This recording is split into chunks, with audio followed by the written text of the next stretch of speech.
கர்த்தருடைய பரிசுத்த நாமம் மகிமைப்படுவதாக. Today's promise verse is taken from Proverbs 23 verse 18. There is surely a future hope for you and your hope will not be cut off. நீதிமொழிகள் 23 அதிகாரம் 18 வசனம். நிச்சயமாகவே முடிவு உண்டு, உன் நம்பிக்கை வீண் போகாது. Have you ever been through a season in life when it felt like your problems would never end? இதை கேட்டுக்கொண்டிருக்கிற தேவ பிள்ளைகளே, என் வாழ்க்கையில காணும் பிரச்சனைக்கு தீர்வே இல்லை என்று மனமுடைந்து இருக்கிறீர்களா? எத்தனையோ காலங்களை நான் ஜெபித்தோ என் ஜெபத்துக்கு பதிலே வரவில்லை என்று சொல்லி சோர்ந்து கொண்டு போயிருக்கிறீங்களா? இந்த நாளிலே கர்த்தர் நமக்கு கொடுக்கிற நம்பிக்கையின் வார்த்தை, நிச்சயமாகவே முடிவு உண்டு, உன் நம்பிக்கை வீண் போகாது என்று. நீங்கள் சந்தித்துக் கொண்டிருக்கிற ஒவ்வொரு பிரச்சனைகளுக்கும் நிச்சயமாகவே ஒரு நாள் வரும்.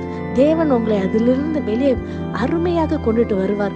Every storm will eventually pass and every hope rooted in God's promise will be fulfilled in your life.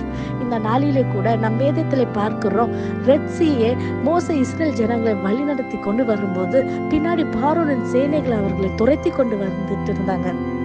அந்த ரெட் சீயை முன்னப்பாக ஜனங்கள் வந்து நிற்கும் போது முன்னாடியும் போக முடியல, பின்னாடியும் போக முடியாம நம்பிக்கையற்ற சூழ்நிலையில் இருந்த போது மோசே கர்த்தரை நோக்கி பார்க்கும்போது மோசேயின் கோல் நீட்டப்பட்ட போது கடல் வந்து இரண்டாய் பிளந்ததை பார்த்து மக்கள்கள் ஆச்சரியப்பட்டாங்க.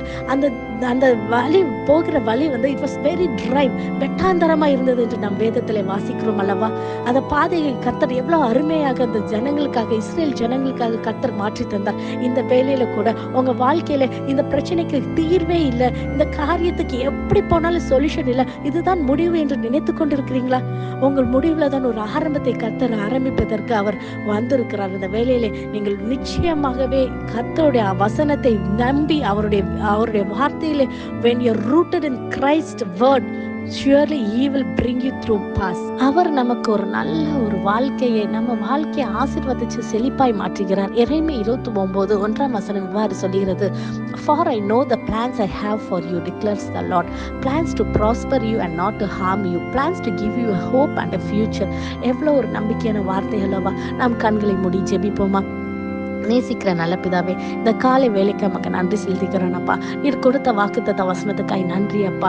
இதை கேட்டுக்கொண்டிருக்கிற ஒவ்வொருவருக்கும் அப்பா, இது ஒரு நம்பிக்கையாக ஆண்டவரே அவங்க வாழ்க்கையில் ஒரு பெரிய ஒரு மாற்றத்தை தரும்படியாக ஜெபிக்கிறேன் ஏசப்பா. நம்பிக்கையற்ற சூழ்நிலையில காணப்படுகிறாங்களோ ஆண்டவரே, எந்த விதமான ஒரு கண்ணீரின் பள்ளத்தாக்கில் அவங்க இருந்தாலும் என் தேவனால் கூடாத காரியம் ஒன்றுமில்லை அப்பா. இந்த நாளிலே அப்பா, நீர் அப்பா இரண்டாய் பிளந்த தேவன் அவங்க வாழ்க்கையில் அப்பா, நீங்க முன்பாக சென்று எந்தெந்த காரியத்துல அப்பா அவங்களுக்கு அற்புதம் தேவை என்று ஜெபித்துக் கொண்டிருக்கிறாங்களோ ஒரு பெரிய மாற்றத்தை இந்த நாளிலே நீர் தரும்படியாக ஜெபிக்கிறேன் ஏசப்பா.